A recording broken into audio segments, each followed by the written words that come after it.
It is the Bobby Moe Show here on the RMU Athletics Game Day app. I'm the play-by-play voice of Robert Morris University football and basketball, Chris Shovlin. Our guest today is Brian Delsite. He is the head coach of 2 units, cross country and track and field. We'll come back and talk with Brian next right here on the Bobby Moe Show. Get a group together and cheer on your RMU Colonials with teammates, family, and friends. Group tickets are now on sale for all RMU men's and women's basketball games at the UPMC Event Center. Groups of 10 or more save big, and there are exclusive on-court experiences for groups of 25 or more. Non-stop action, fantastic promotions, and lots of fun all season long. Call the RMU Group Sales Hotline at 412-397-4949 or check it out at rmucolonials.com.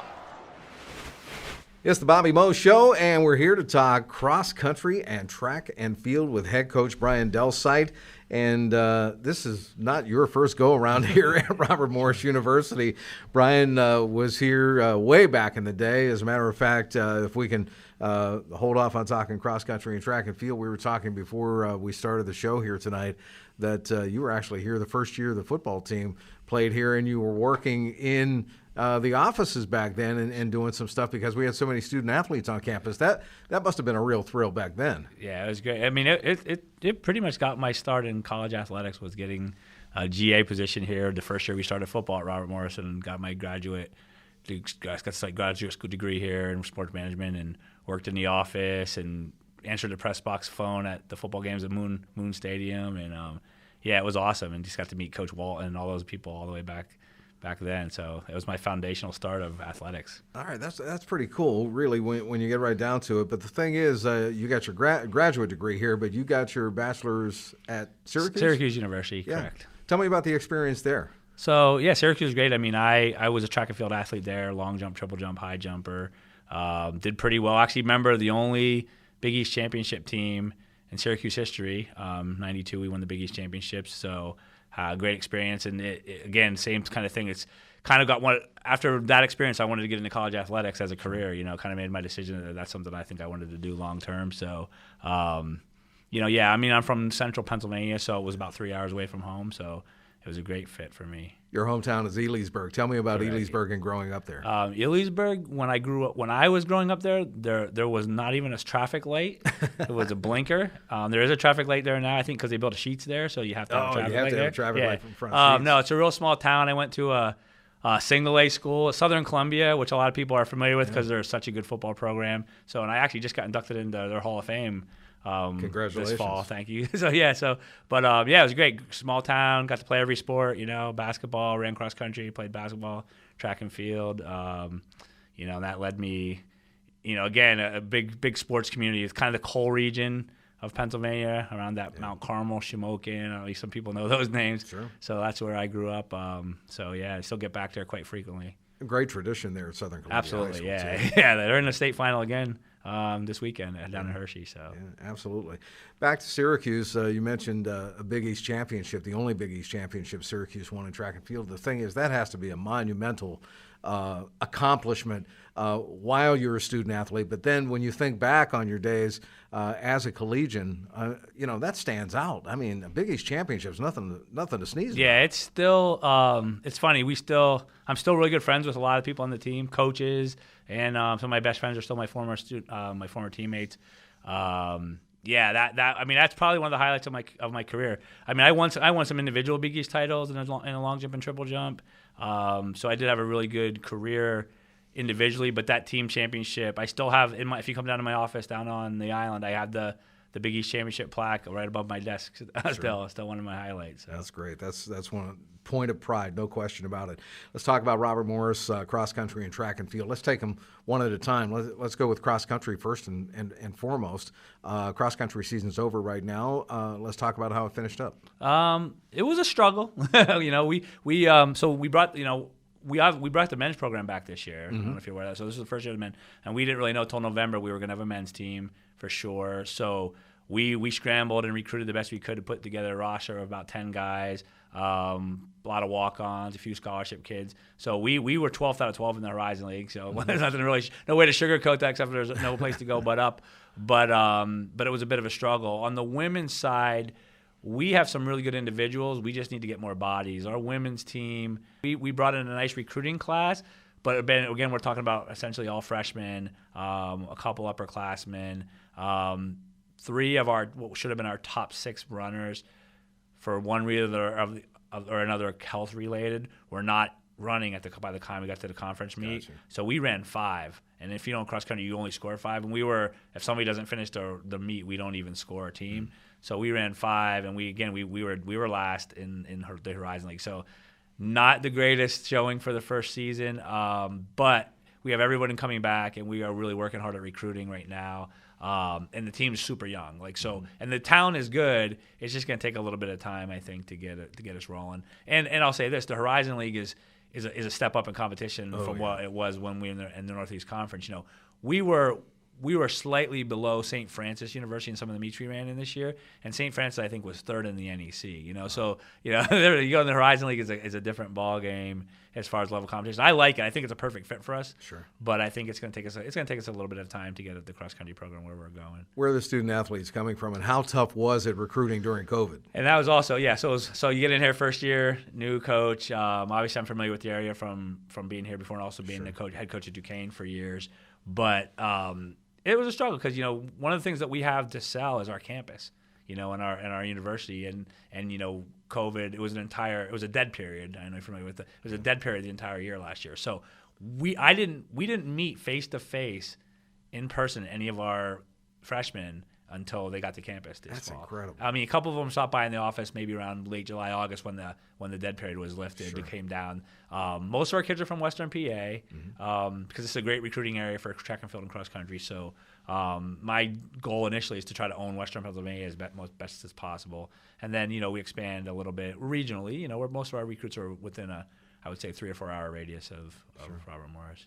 Brian Delsite's my guest here on the Bobby Moe Show. I'm Chris Shovlin. We're talking cross-country, track and field here at Robert Morris University. You mentioned you were the head coach at Duquesne. You were at Bucknell for a while. You were here at Robert Morris prior as well, and you coached with a couple of guys that I know, Benny Benson and Bill Hodges. And obviously you have a history with those guys and some history with track and field here at Robert Morris too. Sure, yeah.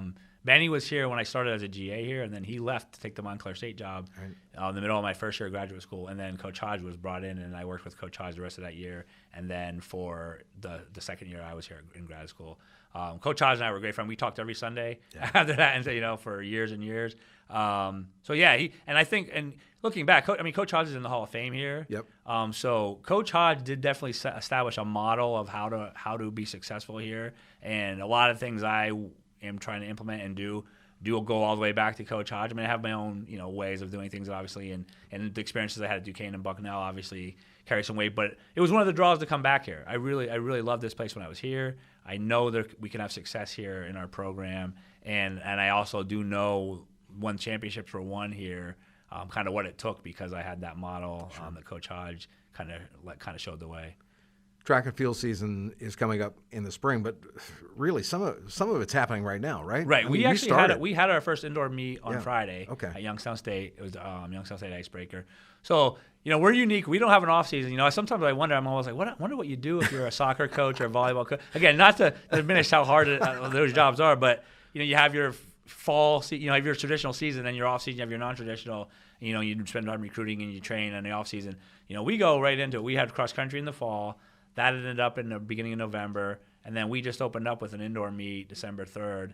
Now we'll take a break after this week for finals and let kids go home for holiday breaks, and then when we come back, we'll be right into the indoor season, January, February. The end of February is a Horizon League meet, and then you kind of get the month of March a little bit to kind of settle between season, and you get going again, and then you have outdoor. So we have a championship for the women in all 3 seasons. We're a fall sport, a winter sport, and a spring sport. So, but I can't imagine not having it any other way.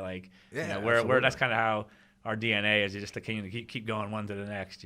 Keep going, and run. Obviously, too. Let's talk about the facilities here and the ability for student athletes to be trained properly and with the right equipment. Right, and I'll tell you what, that was one of the draws. Duquesne was a struggle. We didn't have facilities there. Bucknell was great facilities. One of the draws when I spoke to Chris King, when I was being interviewed and part of the search committee, one of the reasons I really wanted this job was, you always want to come back to your alma mater. Sure. But another reason was the facility situation has really been upgraded since it. When I was here, we ran in the old Sewell Center. We practiced outdoors at Moon High School. Yeah. Island Sports Complex wasn't a thing yet at Robert Moore. Robert Moore had not acquired that. So now, we're down on the island, on Neville Island. Our offices are down there. We got our weight room down there. We have beautiful, and you were there. You emceed it. We had the beautiful. Yeah. The track's done. If anybody hasn't seen it, come down to Neville Island. The track resurfacing has been completed. It's awesome. I mean, the tracks. We want to do some amenities to the facility eventually, but the track is amazing. I mean, you can't ask. It's as good of a track. It's as nice of a track and field facilities you're going to have as far as the surface and as far as training our athletes on it. And then right next door we have the dome, the golf dome, sure. which we get that. We'll get that here in the months of January and February. And through the indoor season, we'll train in there indoors. And again, that's a great facility for indoor training. In lieu of actually having an indoor track, a regular indoor track where we would train on it, but be able to host meets, that's the only drawback. I would almost prefer to train on that because it's literally like training on grass, which is a very kind of forgiving surface for your athletes while the winter months while you're inside. So we get that every day. So the facility situation is fantastic. So that allows us to not have to skimp on how we train our athletes and make sure that we're doing it properly. You mentioned a forgiving surface. I don't know how many people realize how harsh a sport that track and field and or two sports that track and field and cross country are on the body, on the knees. Yeah. I mean, it is a violent sport on your legs. Yeah, it is definitely. It's important. It's nice for cross country for distance kids because we're not in the city. Or at least in a rural area, we can meet up here on campus and we can do a lot of runs from here, which they're not pounding your legs. And then it is important to have facilities. It's amazing.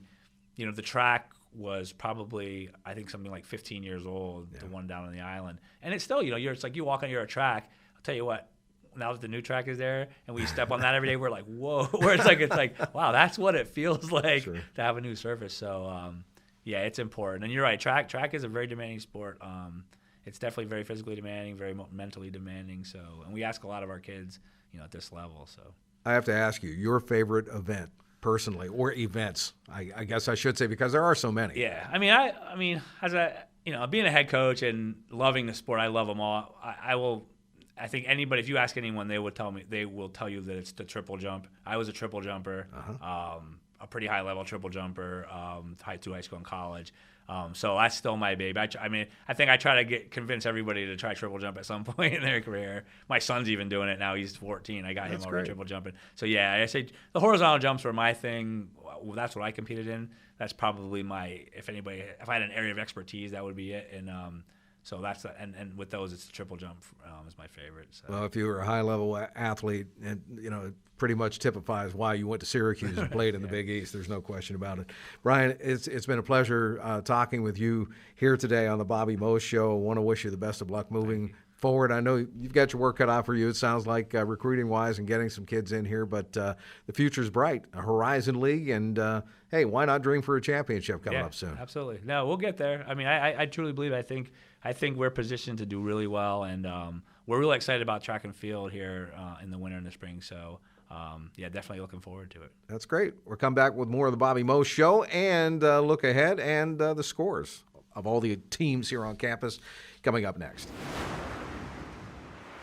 Welcome back, RMU basketball fans. Single game tickets are on sale now through Ticketmaster for all RMU men's and women's basketball home games at the UPMC Event Center. Don't miss out on the full court excitement of RMU and Horizon League basketball. Non-stop action, fantastic promotions, and lots of fun all season long. Go to Ticketmaster and get your tickets now. To stay up to date on all RMU basketball news, download the RMU Game Day app or check it out at rmucolonials.com. Let's catch up on what's going on campus and all around the Horizon League right now. First of all, with women's basketball, they dropped a 63-44 loss to Green Bay last Thursday. Then on Saturday, they fell 66-47 to the Milwaukee Panthers. On Sunday, they take on Miami, the Hurricanes, in Florida at 1 o'clock p.m. As far as men's basketball is concerned, 2 losses on the road, unfortunately. Guys dropped a 75-58 defeat at Green Bay and lost elsewhere in Wisconsin, 77-69 at Milwaukee. This coming Saturday, they take on Dunk City, Florida Gulf Coast. They'll be here at 7 o'clock on Saturday night. We'll have that game for you live. Jimmy Elias and I will be on the call on ESPN. Plus, again, 7 o'clock tip-off Saturday night for the guys against Florida Gulf Coast. And that's it for the Bobby Mo Show this week. I'm Chris Shublin. Thanks for tuning in.